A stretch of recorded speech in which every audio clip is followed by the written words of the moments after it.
कि भाई ये केजरीवाल की काम की राजनीति के सामने तो हमारी दाल नहीं गलेगी। तो उन्होंने षड्यंत्र रचना चालू की कि केजरीवाल को रोको किसी भी तरह, इसके ऊपर कीचड़ फेंको, केजरीवाल के ऊपर कीचड़ फेंको, बोलो केजरीवाल भ्रष्टाचारी है, केजरीवाल भ्रष्टाचारी है। दो सबसे शानदार मंत्री गिरफ्तार कर लिए, मनीष सिसोदिया और सतिंदर जैन। उस दिन मेरे को लगा, जिस दिन प्रधानमंत्री जी ने मनीष को जेल भेजा, कि देश के प्रधानमंत्री पढ़े लिखे तो होने चाहिए। तो इन्होंने देखा कि भाई ये केजरीवाल की काम की राजनीति के सामने तो हमारी दाल नहीं गलेगी। तो उन्होंने षड्यंत्र रचना चालू किया मेरे खिलाफ कि केजरीवाल को रोको किसी भी तरह। पहले दिल्ली में था, फिर पंजाब में चला गया, अब गुजरात में वो कहते हैं ना, शेर की मांद के अंदर घुस गए, गुजरात के अंदर घुस गए। हमारी एंट्री हो गई गुजरात में। इस बार 14% वोट आए हैं। देख लेना 2027 में सरकार ना बन जाए तो हम लोगों के। अब ये गुजरात में भी चला गया, रोको इसको। तो इन्होंने क्या किया, इन्होंने षड्यंत्र रचा मेरे खिलाफ। इसके ऊपर कीचड़ फेंको, केजरीवाल के ऊपर कीचड़ फेंको, बोलो केजरीवाल भ्रष्टाचारी है, केजरीवाल भ्रष्टाचारी है। इन्होंने खूब कीचड़ फेंका मेरे ऊपर, लेकिन जनता ने उसका जवाब दिया। जनता कह रही है, यार कोई भ्रष्टाचारी आदमी सरकारी स्कूल बनाता है क्या? भ्रष्टाचारी आदमी तो प्राइवेट वालों से पैसे लेके सरकारी स्कूल बर्बाद करता है। कोई भ्रष्टाचारी आदमी सरकारी अस्पताल बनाता है क्या? फ्री में इलाज कराता है क्या? भ्रष्टाचारी आदमी तो प्राइवेट अस्पताल वालों से कमीशन लेके सरकारी अस्पतालों को बर्बाद करता है। जनता ने इनका यकीन नहीं किया। फिर इन्होंने मेरे दो सबसे शानदार मंत्री गिरफ्तार कर लिए, मनीष सिसोदिया और सतिंदर जैन। सतिंदर जैन वो शख्स है जिसने फ्री बिजली देना शुरू किया था दिल्ली के अंदर।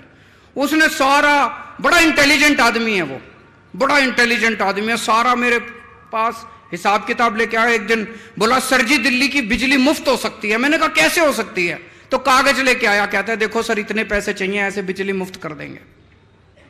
उसने दिल्ली के मोहल्ला क्लिनिक बनाए, उसने दिल्ली के सारे अस्पतालों में सारी दवाइयां मुफ्त कर दी। प्रधानमंत्री जी ने उसको जेल में डाल दिया। एक मनीष सिसोदिया है, भाई साहब 75 साल हो गए आजादी के, आज भी हमारे देश का एक गरीब आदमी अपने बच्चों को अच्छी शिक्षा नहीं दे सकता। 18 करोड़ बच्चे पढ़ते हैं सरकारी स्कूलों के अंदर। 18 करोड़ बच्चों का भविष्य अंधकार के अंदर है देश के अंदर। पूरे देश में सरकारी स्कूलों का बुरा हाल है। 75 साल के बाद भगवान ने एक शख्स भेजा, मनीष सिसोदिया।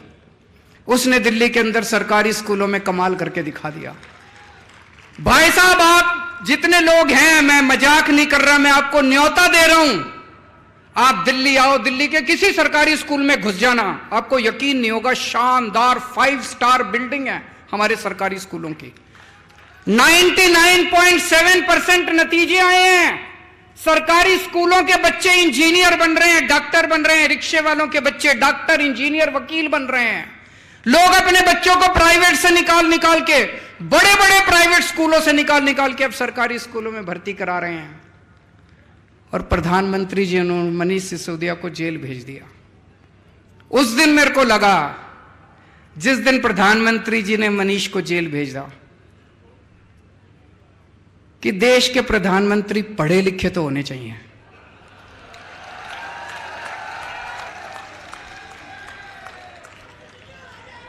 होने चाहिए कि नहीं होने चाहिए? अगर देश के प्रधानमंत्री पढ़े लिखे होते तो उनको शिक्षा का महत्व पता होता कि शिक्षा कितनी जरूरी है देश के विकास के लिए। अगर देश के प्रधानमंत्री देशभक्त होते तो वो ये नहीं सोचते कि मनीष सिसोदिया आम आदमी पार्टी का है, कि फलानी पार्टी का है, कि ढिमकी पार्टी का है। वो मनीष सिसोदिया जैसे शख्स को देश का शिक्षा मंत्री बना देते और कहते थे, जा मनीष सिसोदिया 10 लाख स्कूल ठीक कर दे अब तुम। पर हमारे प्रधानमंत्री जी ने क्या किया? ऐसे शख्स को उठा के जेल में डाल दिया। उस दिन मुझे लगा कि देश के प्रधानमंत्री पढ़े लिखे होने चाहिए। और भी बहुत जरूरी है प्रधानमंत्री को पढ़े लिखे होना। अगर कम पढ़ा लिखा प्रधानमंत्री होगा, कोई भी आके उनको बेवकूफ बना देगा। कोई आके बोलेगा सर आप नोटबंदी कर दो, भ्रष्टाचार खत्म हो जाएगा। अब अगर कम पढ़े लिखे प्रधानमंत्री, उनको समझ ही नहीं है, वो नोटबंदी कर दी उन्होंने, भ्रष्टाचार खत्म हुआ, वैसा का वैसा है, समझ ही नहीं। पढ़े लिखे प्रधानमंत्री होंगे, उनको अर्थशास्त्र की जानकारी होगी, विज्ञान की जानकारी होगी, टेक्नोलॉजी की जानकारी होगी, साइंस की जानकारी होगी। कम पढ़े लिखे प्रधानमंत्री होंगे, कोई भी बेवकूफ बना के चला जाएगा। कोई आके बोलेगा प्रधानमंत्री जी नोटबंदी कर दो, आतंकवाद खत्म हो जाएगा। हुआ आतंकवाद खत्म? लाइनों में लगा दिया, पूरे देश में धंधे बंद हो गए, चौपट हो गया पूरा देश। इतनी बेरोजगारी हो गई, लोगों के धंधे बंद हो गए, लाइनों में लोग मर गए। ना भ्रष्टाचार खत्म हुआ, ना आतंकवाद खत्म हुआ। कम पढ़े लिखे प्रधानमंत्री होंगे, कोई आके कहेगा प्रधानमंत्री जी सबसे थाली बजवाओ, जो तरंगे निकलेंगी उससे कोरोना भाग जाएगा। पूरे देश से थाली बजवा दी, चम्मच थाली, सारा देश। बोले प्रधानमंत्री कह रहे हैं तो होगा ही कुछ, भागा कोरोना। इसीलिए मैं कह रहा हूं देश के प्रधानमंत्री को पढ़े लिखे होना बहुत जरूरी है। आज यहां पे मध्य प्रदेश में इतना भ्रष्टाचार है, व्यापम घोटाला। मुझे लगता है आजाद भारत का सबसे बड़ा घोटाला होगा। कोई कह रहा 8,000 करोड़ का, कोई कह रहा 10,000 करोड़ का। 45 से ज्यादा लोग मर गए। प्रधानमंत्री जी ने किसी को जेल नहीं भेजा। क्यों? अपने थे सारे, अपने थे सारे। प्रधानमंत्री जी को मनीष सिसोदिया को जेल भेज दिया, व्यापम घोटाला दिखाई नहीं दिया। कोई मेरे को कह रहा था यहां पे एक WCD women and child department, उसमें 100 करोड़ का घोटाला हो गया। मामा जी उसके मंत्री हैं, उसमें फर्जी आंगनवाड़ी, फर्जी लाभार्थी, सारा फर्जीवाड़ा। 2200 करोड़ का कटनी हवाला। मेरे को आज मैं आ रहा था, कई सारी लिस्ट देके गए हैं लोग, इतने घोटाले, इतने घोटाले। किसी को जेल नहीं भेजते प्रधानमंत्री जी, किसी को जेल नहीं भेजते। पुरानी पिक्चरों में देखा होगा आपने, पुरानी पिक्चरों में क्या होता था? एक विलेन होता था, एक गुंडा होता था, एक ईमानदार इंस्पेक्टर होता था। गुंडा बड़ी कोशिश करता था ईमानदार इंस्पेक्टर को अपने कब्जे में करने की, मानता ही नहीं था। फिर वो इंस्पेक्टर को बुलाता था गुंडा, टेबल पे रखता था एक तरफ नोट और एक तरफ बंदूक। इंस्पेक्टर को कहता था या तो नोट ले ले और या बंदूक से तेरी गोली मार के हत्या कर दूंगा। होता था ना पिक्चरों में। यही बीजेपी ने कर रखा है। वो सारे देश के सारे ऑपोजिशन वाले नेताओं को कह रहे हैं या तो बीजेपी में आ जाओ, भ्रष्टाचार करो, खूब करो। हम रोक नहीं रहे, बीजेपी ये नहीं कहती भ्रष्टाचार मत करो, बीजेपी में आके करो। बोले हमारे घर में आके करो, भ्रष्टाचार करो, खूब खुल के करो, कोई रोकने वाला नहीं है। कोई सीबीआई नहीं, कोई ईडी नहीं, कोई इनकम टैक्स नहीं, कोई पुलिस नहीं, कुछ नहीं, कोई एंटी करप्शन नहीं, कोई विजिलेंस नहीं। भ्रष्टाचार करो, मोदी जी की पार्टी में आके करो, बाहर नहीं करना। या तो बीजेपी में आ जाओ और या जेल जाओ। जैसे वो कहता था या तो नोट ले ले और या बंदूक, ऐसे अब बीजेपी वाले मोदी जी कहते हैं या तो मेरी पार्टी में आ जाओ और या फिर जेल जाओ। ये धंधा चला रखा है इन लोगों ने। ईमानदारी क्या होती है मैं बताता हूं आपको। कट्टर ईमानदारी।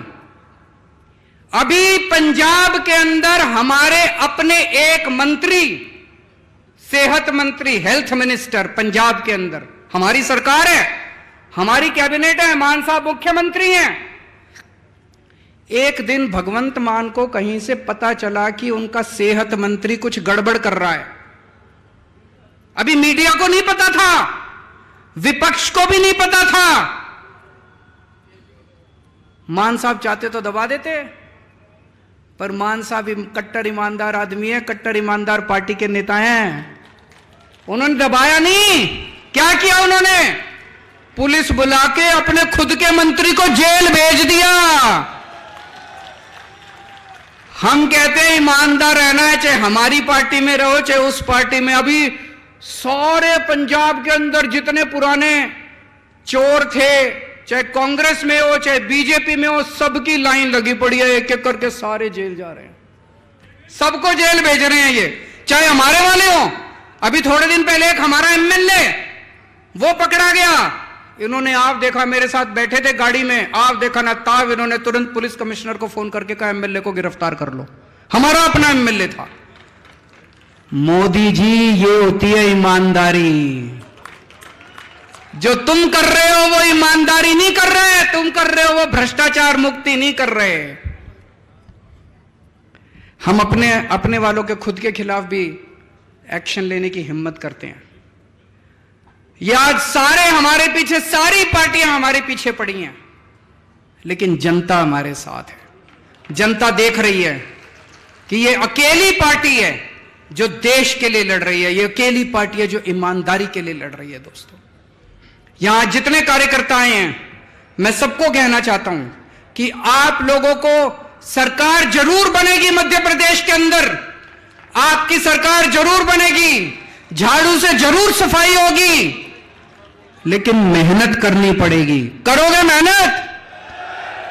एक एक घर में जाना पड़ेगा, बैठना पड़ेगा, सबको समझाना पड़ेगा, रात दिन मेहनत करनी पड़ेगी, सारे जनता को साथ लेना पड़ेगा, और अंत में मेहनत का नतीजा जरूर मीठा होगा। भगवान आपके साथ है, क्योंकि आप सत्य के रास्ते पे चल रहे हो, आप ईमानदारी से काम कर रहे हो। हमारी ईमानदार पार्टी है, भगवान हमारे साथ है। हमारे पास चाहे पैसा ना हो, जैसे महाभारत के अंदर पांडवों के साथ कृष्ण जी थे और कौरवों के साथ सारी नारायणी सेना थी, इनके साथ, इनके पास दल बल सब कुछ है। हमारे साथ ऊपर वाला है, हमारे साथ भगवान कृष्ण है। भारत माता की